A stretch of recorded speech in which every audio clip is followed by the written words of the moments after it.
5 symbols that are most closely associated with the National Socialists, but you may be surprised that they were not created by them. They are the swastika, the eagle, the right arm salute, the death's head, and the SS runes. All are politically sensitive today and are banned in some countries. But what are the stories behind them? Where did they originate? And how did they end up appropriated by the Nazis? Let's begin with the most contentious, the swastika. I lived in Asia for 10 years, and I saw swastikas almost every week. They are most commonly found on religious buildings, but are used in many aspects of life in Asia. Originating in India, this remarkable symbol meant good luck until used by the Nazis. Swastika is derived from the Sanskrit word svastika, which means conducive to well-being. Many different forms of the swastika are to be found in Hinduism, Buddhism, and Jainism, all positive and spiritual symbols.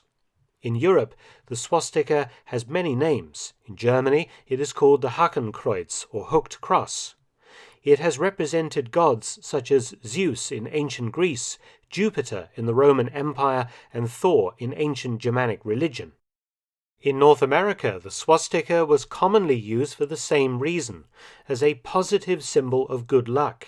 Many Native American tribes used it, primarily the Navajo, Sioux, Hopi, and Passamaquoddy peoples.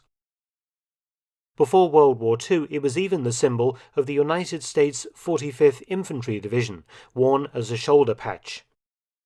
I grew up in the English county of Essex, and the City Hall in Chelmsford is covered in swastikas to this day, and none of it has anything to do with National Socialism. The adoption of this symbol by the Nazis was a masterful piece of marketing, perhaps the most successful logo in history. After all, no matter where you are in the world, if you see a swastika, and regardless of its use, you can't help but think of Nazis, even 80 years later. So of course Hitler didn't invent the swastika, rather he adapted a symbol already common in Europe for many centuries for his own purposes. Hitler created the Nazi Party image in 1925 after much trial and error, taking a black swastika facing right, turned 45 degrees, inside a white circle against a red background.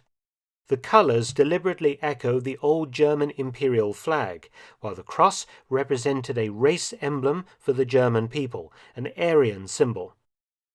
In this again, Hitler was not original, for the swastika had first been used in Germany with this symbolism in 1907 on the flag of the Order of the New Templars, an Austrian nationalist secret society. It is tragic that a religious symbol thousands of years old, that symbolizes so many positive things, has been permanently defamed because of just 20 years' use by the Nazis. There are calls today to rehabilitate the swastika, but Nazi imagery endures very strongly, and it is unlikely that this will happen anytime soon. Next up, we have the Nazi eagle, or Reichsadler, which is actually far older than the Third Reich period. As with many Nazi symbols, it was expropriated from German history and tradition and then modified.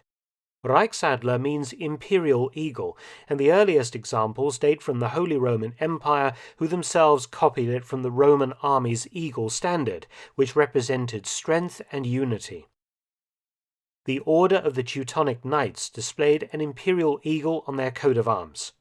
This black eagle was later used by the state of Prussia between 1466 and 1772, and then formed the basis of the arms of the Kingdom of Prussia until 1918. The Reichsadler came to be seen as the symbol of German unity. The single-headed eagle became the insignia of the German Empire, and following World War I and the abolition of the monarchy, the Weimar Republic used the eagle as well. After Hitler came to power in 1933, a stylized eagle with the Nazi swastika in its talons became the official national emblem from 1935 onwards. The Nazis used two types of eagle. The Parteiadler, or party eagle, looking to its left shoulder, was the symbol of the NSDAP. The Reichsadler looked to its right shoulder and was a national symbol of Germany. Interestingly, in 1950, the Reichsadler was resurrected by the Federal Republic of Germany.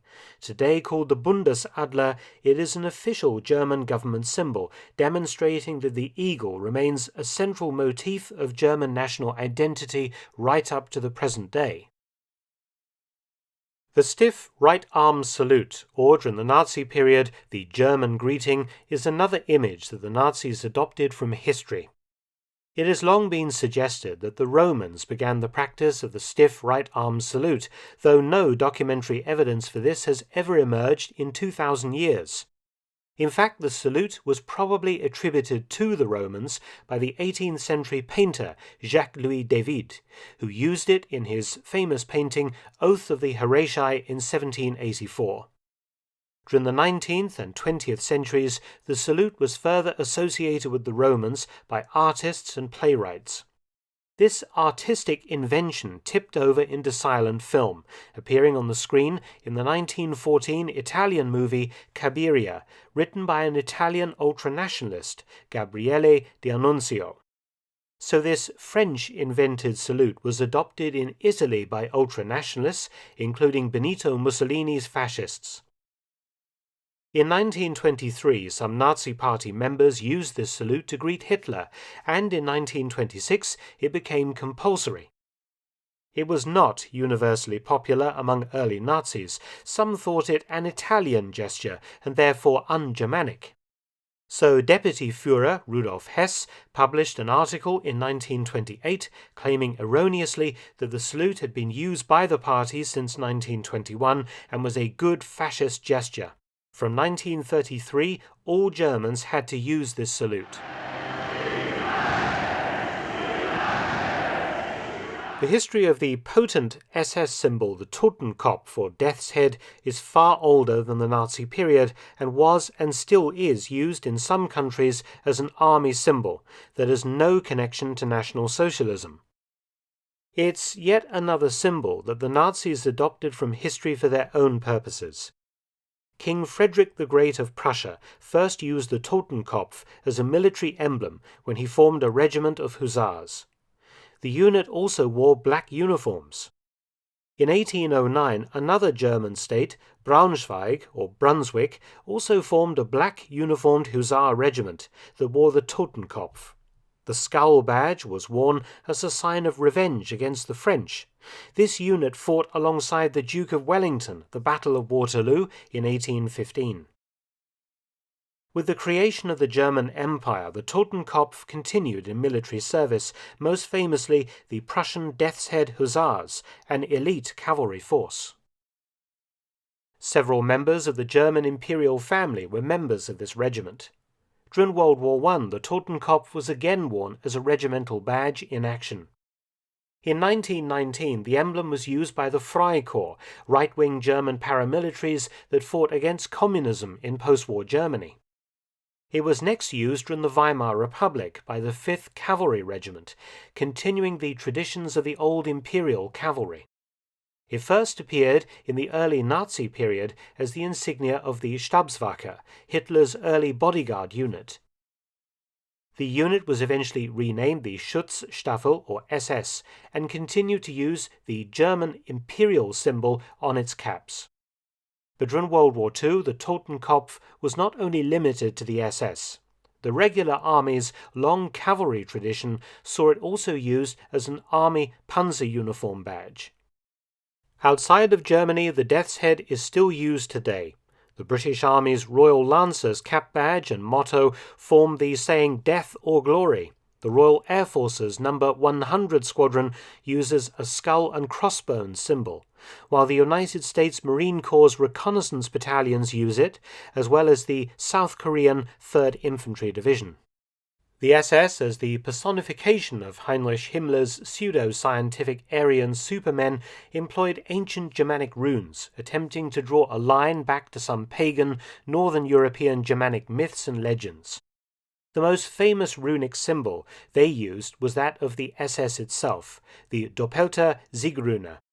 Originally, the lightning-shaped rune represented the sun, but an early precursor to the Nazi movement, the Völkisch movement of the 19th century, changed its meaning to represent Sieg or victory, hence its name today, the Sieg rune. Fast forward to 1933, and the SS required a symbol that was both memorable and symbolic. SS officer Walter Heck, who was a graphic designer in Bonn, decided on the Sieg rune, but doubled and placed side by side like lightning bolts. In a clever play on words, the runes represent both the name SS and the rallying cry from the Völkisch movement, reinterpretation of the rune as Victory, Victory. Many thanks for watching. Please subscribe and share, and also visit my audiobook channel, War Stories with Mark Felton. You can also help to support both of my channels at PayPal and Patreon, details in the description box below.